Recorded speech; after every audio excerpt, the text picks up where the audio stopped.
muy frecuente. La gran dificultad que tiene las enfermedades de transmisión sexual tienen que ver con cómo médicas y médicos abordamos el tabú de la transmisión, ¿sí? No sé si llamarle esta coraza que tienen las personas, y no tanto, porque desgraciadamente el comportamiento de nuestra sociedad machista que hace que los hombres puedan tener múltiples parejas sexuales sin tener ninguna, pues digamos, ningún tipo de consecuencia sobre su moral o sobre su salud, sin importar el contagio a sus parejas. Bueno, es complicado, ¿no? Los hábitos sexuales son difíciles de abordar, ¿no? Creo que uno de los momentos más complicados que puede tener un médico y que van a ustedes a enfrentarlo es cómo hacer un interrogatorio en caso de sospechar de una enfermedad de transmisión sexual, ¿no? Es un interrogatorio que al principio es complicado. Yo, por favor, les pido de la manera más atenta, jóvenes, que lo hagan con perspectiva de género. Por favor, que lo hagan de la manera más respetuosa posible, pero sin perder la objetividad del interrogatorio. Acostúmbrense a preguntar sobre hábitos sexuales, sobre preferencias sexuales, sobre diferentes tipos de prácticas sexuales, porque están ahí y son factores de riesgo. Háganlo con mucho profesionalismo porque necesitan ustedes recolectar información. No recolectar información puede resultar en diagnósticos erróneos, ¿sí? No recolectar adecuadamente información puede significar diagnósticos erróneos, y esos diagnósticos erróneos llevan a subtratamiento y a la diseminación de las enfermedades de transmisión sexual. Algo que sí les tengo que pedir, por favor, es que lean un poco acerca de este comportamiento de los hombres. Suena medio publicidad, pero la realidad es que la masculinidad construida desde el patriarcado tiene que ver con la transmisión de las enfermedades sexuales, ¿sí? Entonces, la masculinidad de la mayoría de los hombres tiene que ver con esta promiscuidad, tiene que ver con el número de parejas sexuales, tiene que ver con la dominación que hay sobre la mujer, con la negación del uso de anticonceptivos o con la negación del uso de preservativo, entre otras cosas, ¿no? Y las mujeres dominadas por este sistema de apaciguamiento patriarcal, pues obviamente, pues no alzan la voz a pesar de que ellas mismas ya reconocieron que sus parejas muy probablemente tienen otros contactos sexuales. Eso es por un lado, ¿no? Por el lado del patriarcado, del machismo en el cual estamos inmersos en la práctica, jóvenes. Por favor, no revictimizar a las mujeres. No vayan a, no hagan, no conviertan a la mujer en la responsable de cargar de una enfermedad de transmisión sexual, porque les aseguro que no lo hacen con los hombres, ¿sí? Y que les cuesta hacerlo con los hombres. Entonces, ¿por qué con la mujer? Hay muchas cosas que hay que tratar, ¿no? No es una clase para esto, no es una clase de perspectiva de género en salud, ni de machismo en salud y otras cosas, ¿no? Pero por favor, eviten ese tipo de conductas que poco ayudan en tratar a las y los pacientes. Van a encontrarse con muchas situaciones que tienen que saber abordar, que tienen que saber manejar, porque lo, lo reclama la situación, ¿no? Por otro lado, también hay que manejar esto con perspectiva de género, ¿no? Hay diferentes formas de ver la sexualidad, diferentes formas de sostener relaciones sexuales de todo tipo, ¿no? Yo tengo pacientes que son bisexuales, yo tengo pacientes que han practicado poliamor, o sea, es importante que lo tengan en cuenta, es importante para el interrogatorio. Entonces, de nuevo, ya para iniciar la sesión propiamente, les invito a leer un poco sobre masculinidad en el contexto del patriarcado. Les invito a leer sobre perspectiva de género. porque van a tocar estos temas en el consultorio y hay que hacerlo lo más profesional posible, con un fundamento teórico. Yo sé que cada uno de ustedes tiene creencias y moral, pero lo único que no puede ocurrir es hacer daño, dañar la autonomía de los pacientes y ignorar cosas que están ahí, sí, que son tangibles, que ocurren del día a día, y sobre todo no respetar los derechos humanos de las personas. ¿Sí? Nuestra moral no puede ser superior a nuestra ética. Nunca, nunca. La moralidad nunca es superior a la ética. Entonces la ética se basa en que todos nuestros pacientes merecen la mejor atención y para eso tenemos que estar informados. Entonces, basados en esto, vamos a hablar un poco sobre infecciones de transmisión sexual. La Organización Panamericana de la Salud y la Organización Mundial de la Salud tienen ciertos,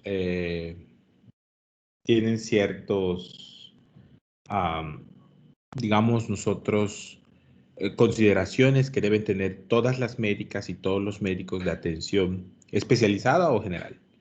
No crean ustedes que un ginecólogo va a ver una cervicitis, necesariamente va a haber una cervicitis por gonorrea, o no crean ustedes que van a ir con el urólogo a que puedan diagnosticar una úlcera. Van con ustedes, jóvenes, van con médicas y médicos de atención primaria, familiares y generales. E insisto, otra vez, y lo haré siempre, van a resolver el 80% de las problemáticas en salud.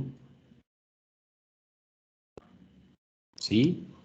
Van a convertirse en una consulta, de una consulta a otra, se van a transformar de internistas a ginecólogos, de ginecólogos a urólogos, de urólogos a cirujanos, de cirujanos a pediatras, de pediatra a cardiólogo pediatra. De verdad, van a ustedes a hacer esa transición entre las diferentes especialidades como médicos de atención primaria. No hay trabajo más complicado que el médico, que el que hace la médica o el médico de atención primaria. Porque si él falla, el sistema no funciona.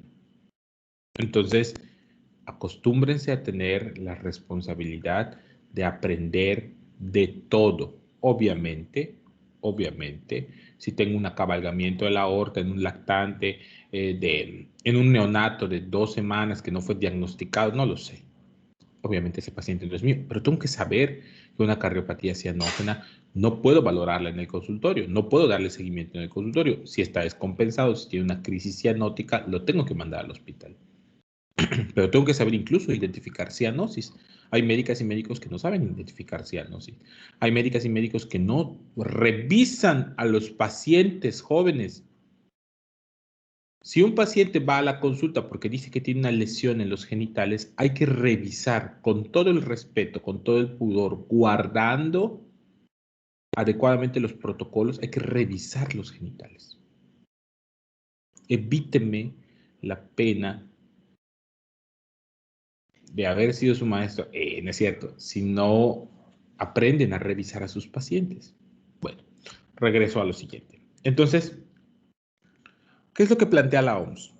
Hay algunas cosas que quiero que sepan que son comunes para todas las enfermedades de transmisión sexual.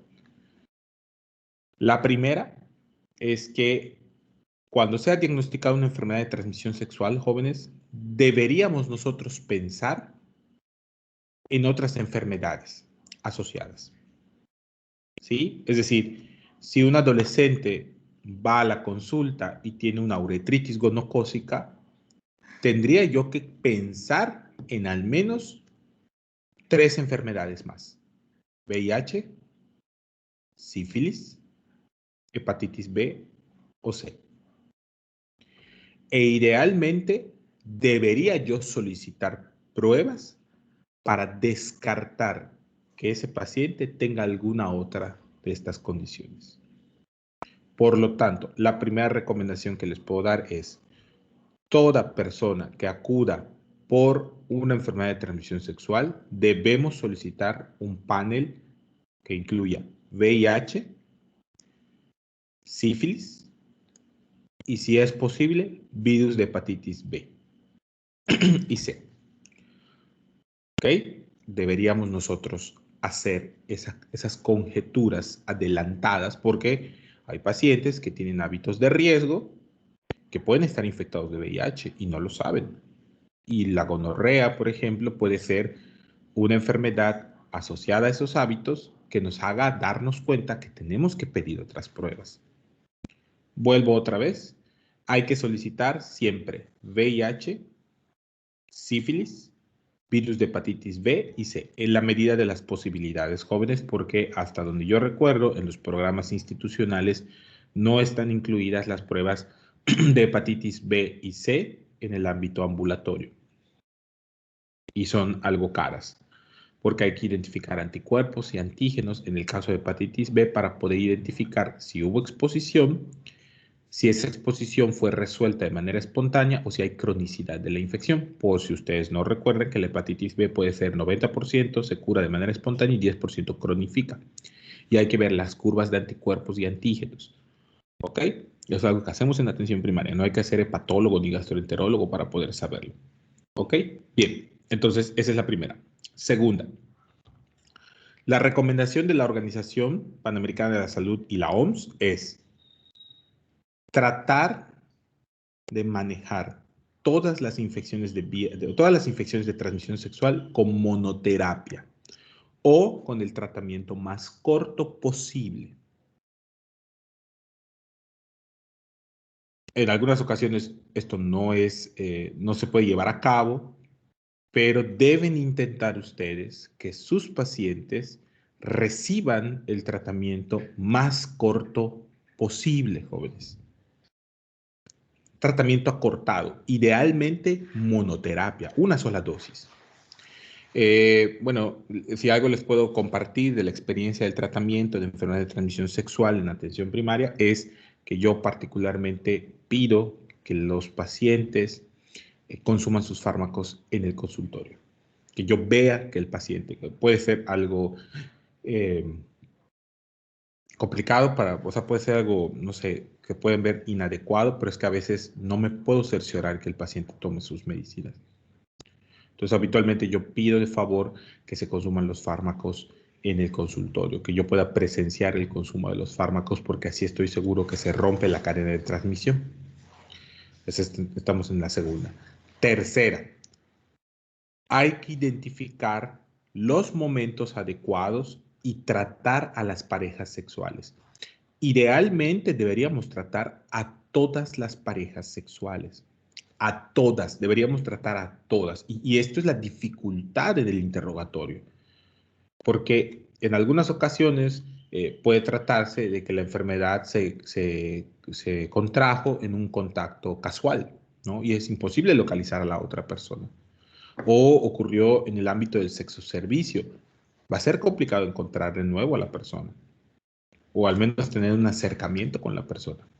¿Sí? Entonces, habitualmente es la pareja, ¿no? Que puede, pues, saben, pueden estar en concubinato, en matrimonio, etcétera, etcétera, etcétera. Generalmente esa pareja más cercana es la que debe recibir tratamiento en las situaciones adecuadas. ¿Ok? Eso es importante, jóvenes. Se debe tratar a la pareja. Pasa mucho que yo he visto, por ejemplo, mujeres que tienen enfermedad pélvica inflamatoria, ya de varias semanas de evolución, incluso algunos meses, con alto riesgo de dolor pélvico crónico, infertilidad, embarazo ectópico, endometritis, etcétera, que no estaban enteradas que sus parejas habían tenido una enfermedad de transmisión sexual, sus parejas se habían tratado, pero nunca las trataron a ellas. Y aquí se rompe un poco bueno, aquí este es un tema delicado sobre el secreto profesional, porque deberían ustedes comunicarle al paciente que va por el problema de transmisión sexual que hay que tratar a sus parejas. ¿Qué ha pasado particularmente conmigo? Que a veces va la pareja al consultorio y en ese momento hay que informarlo. Hay que informarlo. Lo que ocurra después, jóvenes, es cuestión de la pareja.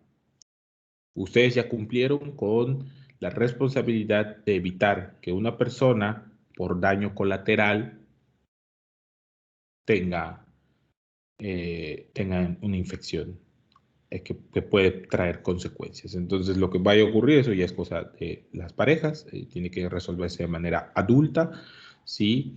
Pero bueno, esto es importante. Entonces, ya tenemos 3: identificar otras enfermedades de transmisión sexual, tratar con monoterapia o con el esquema más corto disponible, tratar oportunamente a las parejas sexuales. Tenemos que hablar, jóvenes, de planificación familiar y uso de métodos anticonceptivos, principalmente métodos de barrera. ¿Sí? Es importante que durante este tipo de consulta abordemos el tema de el embarazo, sobre todo, imagínense ustedes un embarazo de una pareja donde están contagiados ambos de sífilis, no lo supieron, y el resultado es un niño con síndrome congénito de sífilis, ¿no? O qué les parece un embarazo donde hay VIH de por medio. Oigan, entonces es importante hablar sobre la planificación familiar, es importante hablar sobre la transmisión perinatal de enfermedades de transmisión sexual y es importante recomendar métodos de barrera. Métodos de barrera, bueno, habrá que darle opción a la pareja, pero particularmente métodos de barrera porque son los únicos que evitan el contagio de las enfermedades de transmisión sexual. Sobre todo si existen estos hábitos de riesgo, ¿no? Y esto ya lo sabrá cada pareja, ¿no? Pero yo soy muy claro con ellos, ¿no? Y lo digo de manera general. Cuando platico con las parejas, lo digo de manera general, ¿no? Hablo acerca de mi persona, en vez de hablar de ellos, ¿no? O hablo de una tercera persona, ¿no? El discurso que casi siempre utilizo es, si yo soy una persona que tengo varios contactos sexuales, que sostengo intimidad con otras personas distintas a mi pareja personal, yo me puedo contagiar y puedo contagiar a mi pareja. Y en caso de que resultara un embarazo, yo puedo contagiar al bebé. Y el resultado es una cadena de transmisión de una enfermedad que pudo tratarse.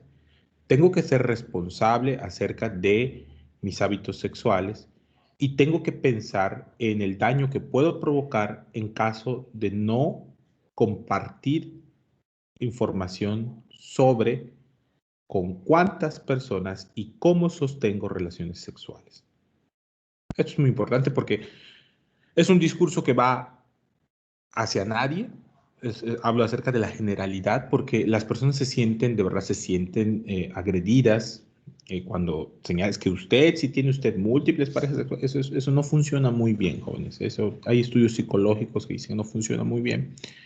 Entonces, funciona hablar de la generalidad, funciona hablar del nivel de responsabilidad. Obviamente, si se trata de una pareja, e incluso así, ¿no? Pero pues da más seguridad una pareja estable, una pareja donde se conocen perfectamente, donde hablan abiertamente de su sexualidad, etcétera, etcétera, etcétera. Ya hay más parejas así, pues que ellos sepan que a lo mejor usar un método anticonceptivo no de barrera, pues bien puede prevenir un embarazo, pero puede favorecer la transmisión de enfermedades. Entonces, ténganlo en cuenta nada más, jóvenes. Entonces, ya tenemos los puntos. Lo vuelvo a decir, les tiene que quedar claro. Diagnosticar otras enfermedades de transmisión sexual, uso de monoterapia o tratamiento más corto, tratar oportunamente a la pareja, hablar sobre consejería sexual. Esto incluye planeación familiar, planificación familiar y uso de métodos de barrera. Y la última, que es mucho más delicada, es debemos identificar los casos de abuso sexual. En el contexto de las enfermedades de transmisión sexual, existe la posibilidad de abuso sexual. Entonces, si ustedes notan algún indicio, algún indicativo, ¿no? Por ejemplo, en niños, en niñas, ¿no? Enfermedades de transmisión sexual son prácticamente diagnósticas de abuso sexual, porque de alguna forma tuvo que llegar el agente patógeno a los genitales. Junto con el abuso sexual puede ir de la mano el maltrato. Tienen que saber identificar el síndrome de niño o niña maltratada. Y hay factores de riesgo. Es muy delicado este tema, jóvenes, porque les puedo decir, por ejemplo, que un factor de riesgo puede ser hijo de madre adolescente, un factor de riesgo puede ser pareja inestable, o sea, cambios frecuentes de pareja, trabajo por parte de la madre, y pareciera que la culpa la tiene la mamá, ¿sí? Pero es que el principal abusador suele estar en la familia. El abusador o la abusadora suele estar en la familia, ¿sí? Es un contacto cercano. Entonces, identifiquen síndrome de niño violentado, busquen lesiones en los genitales, observen el comportamiento de niñas y niños, sobre todo si han tenido un cambio significativo en cuanto a enuresis, a pesadillas, sueños nocturnos, o sea, pesadillas, sueños nocturnos que obligan al niño a levantarse e ir con sus padres o con su madre, eh, temor a ser bañado, ¿sí? A que no quiere ahora que lo toquen, cambios en la alimentación, en el rendimiento escolar, sean muy sensibles y estén seguros antes de cualquier situación. ¿Ok? Esto también aplica para mujeres y hombres. Las mujeres principales víctimas de la violencia en la familia no solo reciben violencia física y mental, pueden recibir violencia patrimonial, pueden recibir violencia económica y también pueden tener violencia sexual. ¿Sí? Creo que no debería yo decir esto, pero por si las moscas, para que quede totalmente claro, el matrimonio no es, o el concubinato no es un contrato de disponibilidad sexual. Que yo esté casado o casada, que yo esté en concubinato, que yo viva en unión libre, como le quieran llamar, no me obliga a sostener relaciones sexuales con mi pareja. Y quiero que quede esto claro, por si a alguien se le va. Y si ustedes son o si alguno de ustedes es de los que ya se les fue esto y les está impresionando lo que les estoy diciendo, es momento de acudir con alguien que les pueda explicar de qué se trata el respeto entre las personas, ¿sí? Y el consentimiento entre las personas, ¿ok? Si yo no identifico esto como algo básico de las relaciones humanas, tengo problemas. Tengo un problema que necesito atender porque voy a trabajar con personas. Así que les invito a hacer una reflexión sobre esto. Entonces, las mujeres pueden ser violentadas sexualmente, incluso si viven en una, entre comillas, familia próspera, etcétera, etcétera, etcétera. Acostúmbrense a hacer el interrogatorio sobre los hábitos sexuales, sobre el deseo sexual, etcétera. Hay que aprender, es complicado. Hay una guía que les puedo yo recomendar, que es la guía del CENSIDA, si no me equivoco, de aquí de México, un poquito antigua, pero tiene perspectiva de género, tiene perspectiva sobre las violencias. Entonces, porque no solo una, son las violencias, ¿no? Entonces, pueden revisar esa guía. Bien, entonces ya tenemos los 5 puntos, jóvenes. Doctor, una pregunta. En estos casos en los que se sospecha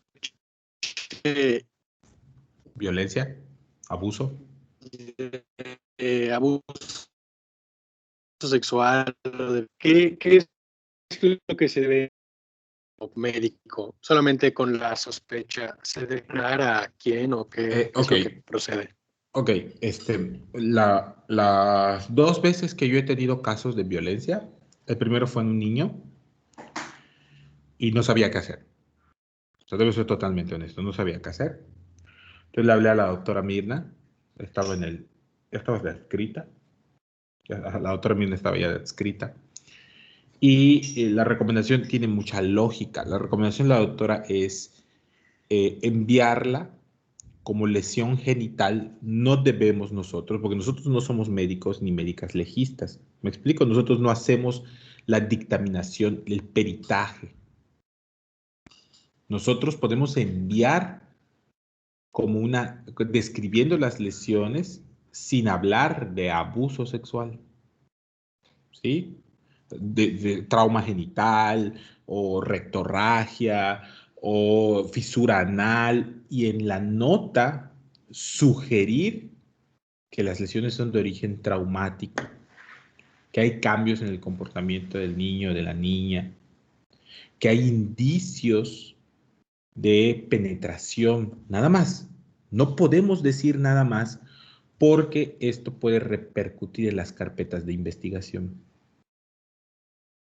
Entonces, lo que me decía la doctora es, haz una nota donde hables sobre trauma genital, ¿no? De hables del comportamiento del niño, se envía al área de urgencias y en urgencias, pediatras y trabajo social levantan una denuncia, bueno, sí, una denuncia, un reporte al Ministerio Público. Y el Ministerio Público ya envía a todo el grupo de trabajo para el caso de abuso de todo tipo, físico, sexual, que sea, en el hospital.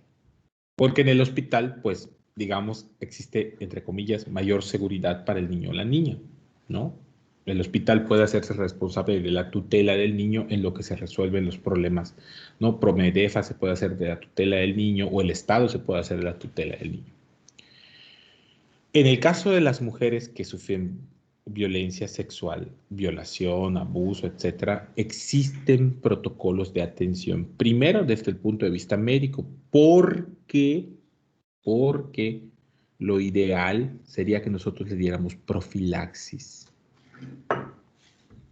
Lo ideal sería que nosotros les diéramos levonorgestrel para evitar embarazo, ¿ok? Le diéramos fármacos antirretrovirales para evitar VIH. Tratáramos con metronidazol para evitar tricomoniasis y fármacos para evitar gonorrea y otros tipos además de primeros auxilios psicológicos.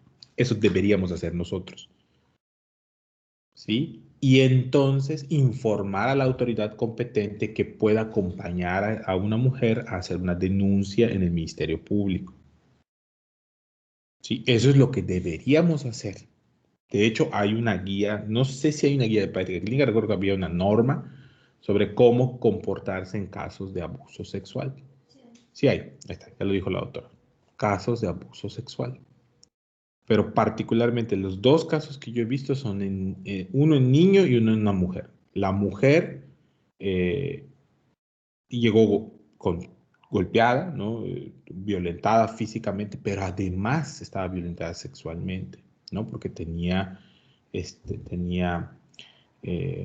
pues, hemorragia vaginal y ella expresó abiertamente que había sido violentada por su pareja. Me estremezco cuando hablo de esto, porque lo recuerdo y es bueno, el caso es que, pues obviamente, bajo esta premisa, tuvimos que llamar a la autoridad competente, vino la autoridad, la acompañó a levantar su denuncia. Es una pena que tengamos un sistema de procuración de justicia tan machista, tan tardío, no sé, tan ineficaz, pero pues es lo mejor que tenemos.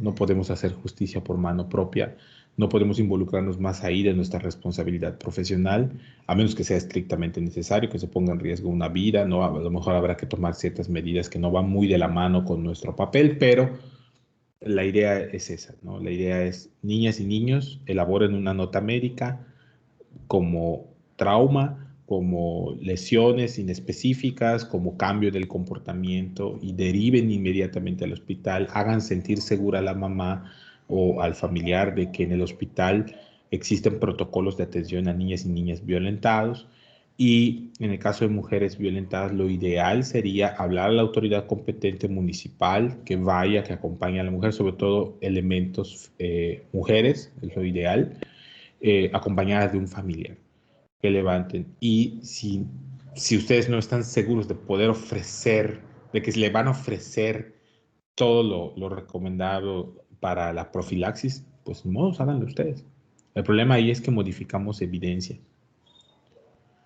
No en todos los casos, pero modificamos evidencia, ¿no? Entonces, creo que eso es algo que te puedo yo compartir.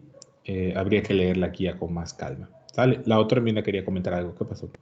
Eso, que no limpian las heridas, que no... Sí, eso dice la doctora. A menos que sea una herida que de verdad esté con hemorragia profusa, que tenga algo que de verdad necesita ser tratado, arréglenla, cúrenla, sutúrenla, pero todo lo demás no toquen porque, como lo quieran ver, es una escena del crimen. La paciente en sí, o sea, y fíjense lo duro que es esto. La paciente en sí es una escena del crimen. Le escribí en el capítulo ¿Sí? de Grey's Anatomy. Hay un capítulo de Grey's Anatomy que más o menos les puede hacer entender esto. ¿Ok? Entonces, las pacientes son escenas del crimen. Entonces, hay que mandar a la paciente, pues, en esas terribles condiciones, siempre procurando que, que esté cómoda.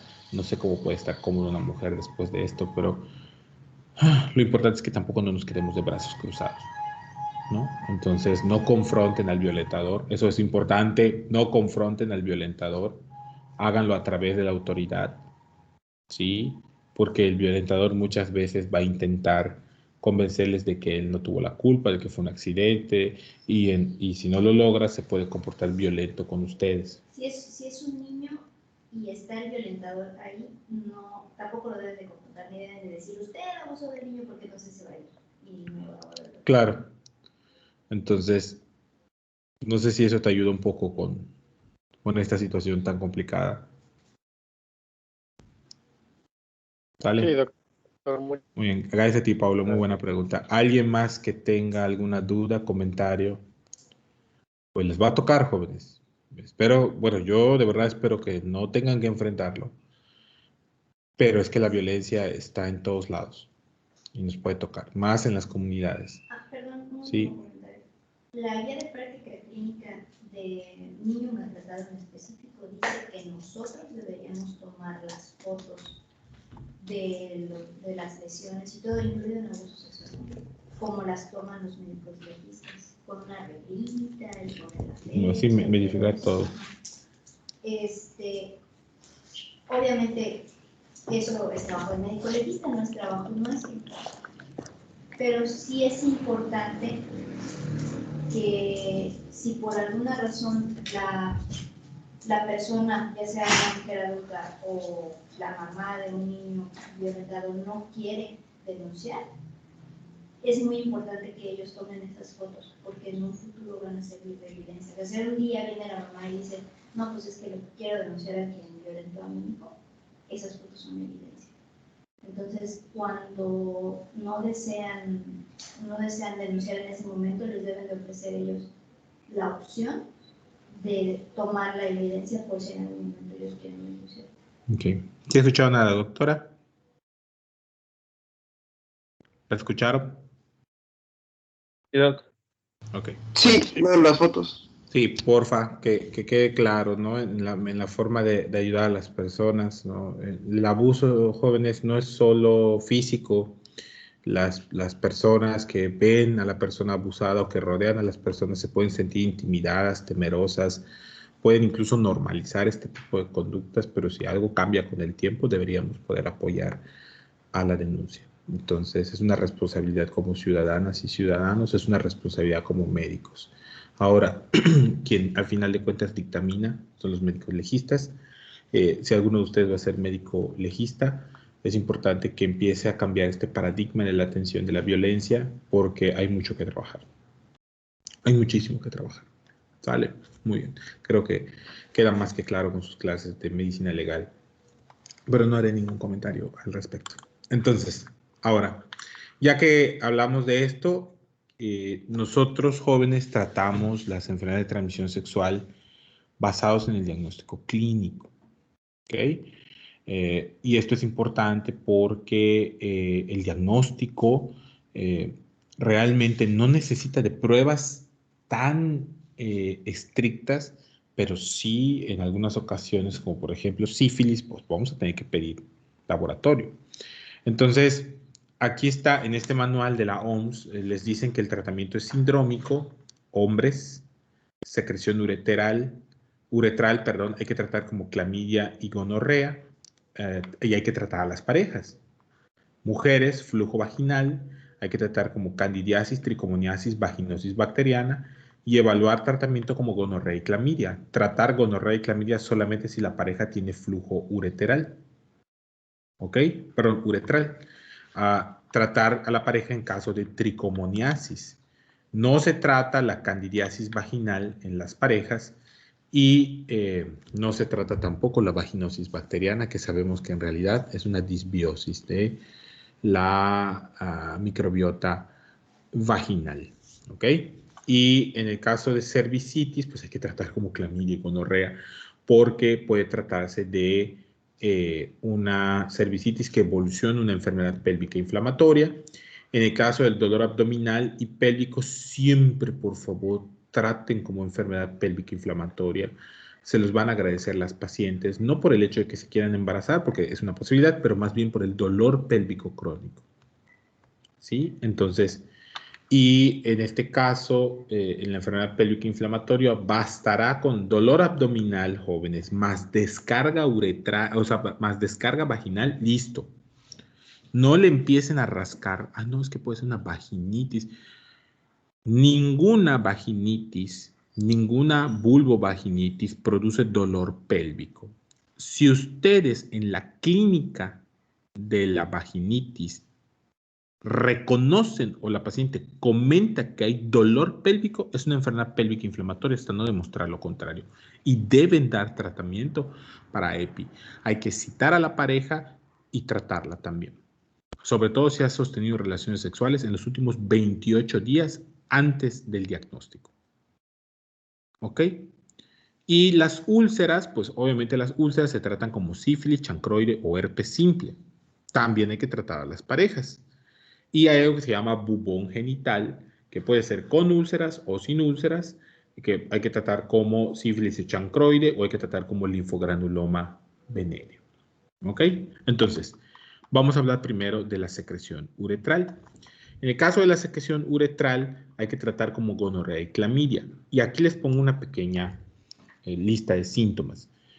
Los pacientes con gonorrea, jóvenes, son pacientes que tienen descarga uretral purulenta. Es característico que la persona vaya a la consulta por disuria. Y aquí es lo que yo les comentaba cuando vimos IBU en el varón. Los varones no comentan que tienen descarga uretral. No todos. Yo he tenido varones que me dicen, doctor, es que algo me sale por el pene cuando orino. Antes de que yo orine siento que sale algo. Así que mancha la ropa interior, que tiene mal aroma, es material purulento. Entonces la gonorrea se caracteriza por la purulencia, de verdad es una descarga uretral purulenta. Hay disuria intensa, suele haber adenopatía genital, inguinal, perdón, unilateral, y esto es importante porque si bien puede provocar febrícula, malestar general, si hay la presencia de fiebre,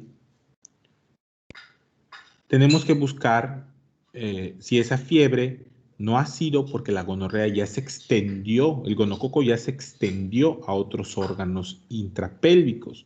¿Sí? Si hay fiebre, dolor pélvico, hinchazón testicular, hay que pensar en afectación prostática, hay que pensar en afectación testicular, particularmente si un hombre tiene menos de 35 años. Esto ya lo habíamos comentado. Como los varones, como los hombres van a la consulta, ¿sí? Y solo comentan disuria. Cuando comenten nada más disuria, no se confíen. Pregunten por descarga uretral, síntomas de obstrucción urinaria, dolor pélvico, hinchazón testicular, porque se van a llevar sorpresas. Y si tienen menos de 35 años, pregunten por hábitos sexuales, contactos, número de contactos, actividades de riesgo, coito anal. O sea, todo este tipo de cosas son importantes porque necesitan ustedes hacer un diagnóstico. ¿Sí? Ahora bien, generalmente la gonorrea inicia entre 2 y 3 días después del contacto sexual. Entonces es característico que, pues no, pues es que te dicen, no, pues es que tuve relaciones tuve sexo servicio. Ok, perfecto. Tuve sexo servicio. ¿Hace cuántos días? No, pues ¿sabe qué? Hace 3 días. Y tiene disuria y tiene descarga. Es gonorrea. ¿Ok? Entonces, por favor, descarga uretral purulenta, disuria intensa, adenopatía inguinal unilateral, ojo con la fiebre, con el dolor pélvico, el malestar testicular, ojo si viene un paciente entrando con dificultad para caminar porque puede tener dolor testicular, evalúen los genitales, pidan al paciente que se recueste, que se ponga una bata que van a ustedes a revisar, revisen testículos, revisen el área pélvica, revisen área inguinal, compriman el pene para ver si hay aparición de la secreción uretral. Tienen que hacer la evaluación. ¿Ok? Entonces, hay que tratar a las parejas y como es un diagnóstico sindrómico de secreción uretral, el tratamiento debe incluir a Neisseria gonorrhoeae y a Chlamydia trachomatis. Entonces, ¿cómo voy a tratar a los pacientes, ¿no? La primera opción, que incluye también a las mujeres embarazadas, es recibir una dosis de ceftriaxona.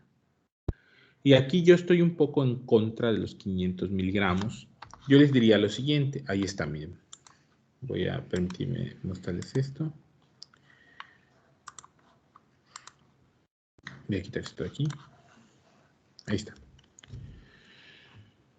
Si no ha recibido tratamiento el paciente, lo ideal es una combinación de ceftriaxona 200 miligramos, 250 miligramos intramuscular dosis única. La recomendación sería la ampolleta de 500 miligramos en 2 mililitros más 1 gramo de acitromicina. Con la ceftriaxona se cubre gonococo, con acitromicina clamidia. ¿Ok?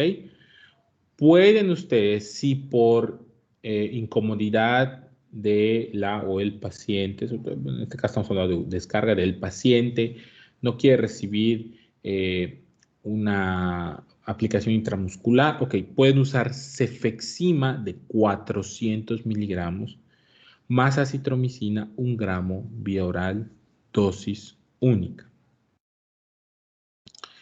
En caso de alergia a la penicilina o alergia cruzada a cefalosporinas, la recomendación va a ser únicamente acitromicina, pero el doble de la dosis. Es decir, 2 gramos dosis única. ¿Ok? 2 gramos dosis única.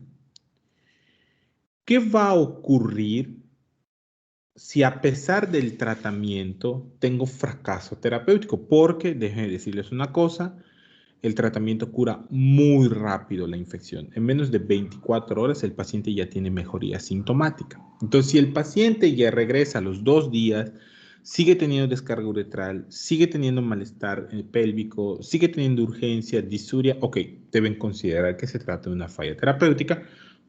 Y entonces, la recomendación sería duplicar la dosis de ceftriaxona, dar 500 miligramos de ceftriaxona o 800 miligramos de cefexima, más duplicar la dosis de acitromicina. Perdón, me estoy equivocado. Es duplicar la dosis de ceftriaxona o duplicar la dosis de cefexima y hasta ahí. O dar gentamicina, fíjense que es una de las pocas indicaciones para aminoglucósidos. La gentamicina, jóvenes, viene en ampolletas de 160 miligramos, entonces tendrían que ser de 160 Sí, creo que sí. Tendrían que ser 2 ampolletas, ¿no? O vienen de 80. A ver, déjeme buscarlo porque esto es importante. Es que tengo un examen de grado en 20 minutos. Ok. Solo por ustedes, ¿ah? Solo por ustedes. Ah, aquí está. Sí, tengo toda la razón. Vienen en ampolletas ya sea de 160, 80. Generalmente las que vemos nosotros son las de 80 o las de 160. Entonces tendrían que usar 2 y un poquito más. Pero la recomendación sería entonces,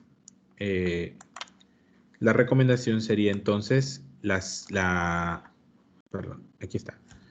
La gentamicina 240 miligramos intramuscular dosis única más 2 gramos de acitromicina vía oral dosis única. Estoy hablando de fracaso terapéutico. ¿Ok? Y aquí lo pueden ver, ¿no? Dice ceftriaxona, aquí nada más es 250 miligramos, o cefexima, dosis única, más 1 gramo de acitromicina. Tratamiento con un solo fármaco ya no es tan recomendable, jóvenes, debido a que hay hasta 50% de concominancia entre gonococo y clamidia. Bueno, y en el caso de alguno de los fallos del tratamiento, ahí está ceftriaxona o cefexima dosis única y gentamicina más acitromicina. Vean cómo clamidia trachomatis, jóvenes, solo recomienda acitromicina. 1 gramo dosis única. O doxiciclina, esta tetraciclina de vía oral, cada 12 horas por 7 días. ¿Ok? Entonces, es raro que solo demos tratamiento para clamidia a menos que tengamos un cultivo o a menos que tengamos un frotis que no muestre diplococos gram negativos juntos, entonces pues no hay gonococo, puede ser clamidia. Y típicamente, y aquí esta es una observación clínica, la secreción por clamidia trachomatis es serosa, seropurulenta, no llega a tener la consistencia y la purulencia que provoca gonococo. Entonces, por eso es importante revisar. ¿Ok? Ahora bien, les voy a mostrar esto, porque creo que es importante. Permítanme un momento.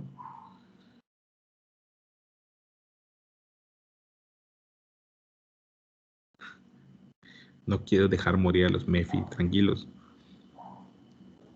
Ok, entonces les voy a mostrar esto. Este es el manual Sanford y me voy a ir a gonorrea. Por favor, y aquí lo dice, no puede estar más claro. Por favor, jóvenes, gonorrea no se trata con fluoroquinolonas. Por favor, no se trata con fluoroquinolonas. Ya no se trata con fluoroquinolonas. Por favor, eviten la pena de ver recetas con, ¿cómo se llama? Con fluoroquinolonas para tratar Neisseria gonorre. Permítame, déjeme ver dónde está. Es que aquí no está. Uretritis, proctitis. No complicada. Ok, ahí está, miren el tratamiento.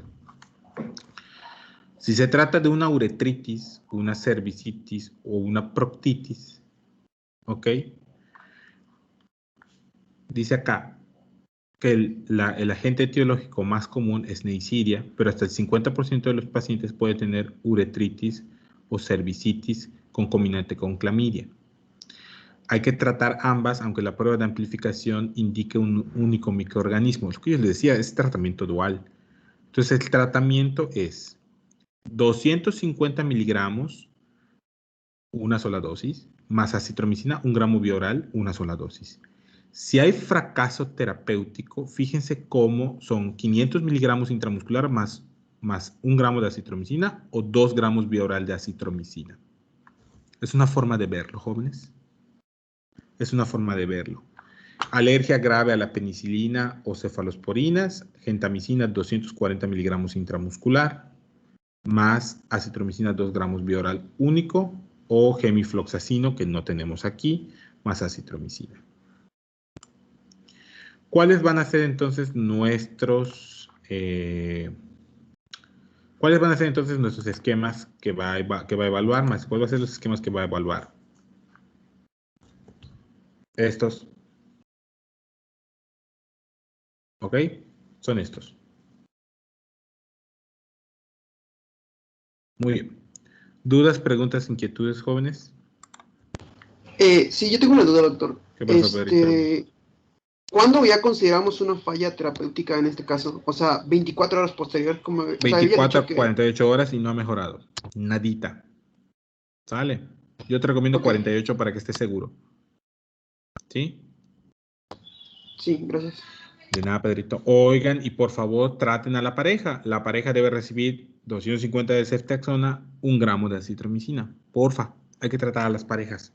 ¿Sale? Bueno, chicos, hoy la clase es un poquito corta porque tengo examen de grado, pero ¿qué vamos a revisar la siguiente sesión? La siguiente sesión vamos a ver, ya vimos clamidia rápidamente, vamos a ver ahora tricomoniasis vaginitis, vamos a ver tricomoniasis vaginal, vaginosis bacteriana, candidiasis vaginal, y luego vamos a ver úlceras. Y de las úlceras, jóvenes, van a extender ustedes un poquito más el contenido de sífilis, porque tenemos que hablar de sífilis primaria, secundaria, de sífilis latente, temprana, tardía, de sífilis en el embarazo, porque es un tema muy común que muy pocos médicos saben tratar. Entonces, eso va a ser para la siguiente sesión. Vamos a terminar de ver, vamos a ver vaginitis, luego vamos a ver úlceras, y de úlceras quiero que amplíen todo lo que puedan sífilis. ¿Sale? Entonces, por favor, y finalmente vamos a ver enfermedad pélvico-inflamatoria, que también es súper importante. Entonces, por favor, estudien. ¿Sale? Les tengo que dejar porque tengo examen de grado. Nos vemos entonces, chicas y chicos, que estén bien. Buen fin de semana, feliz día de la niña y el niño, o feliz día de la niñez, como ustedes le quieran decir. Y cualquier duda, pregunta que tengan mientras lean, para eso estoy. Pueden mandar un mensaje, pueden escribirme, de verdad. Estamos pendientes. Cuídense mucho, nos vemos, chicas y chicos.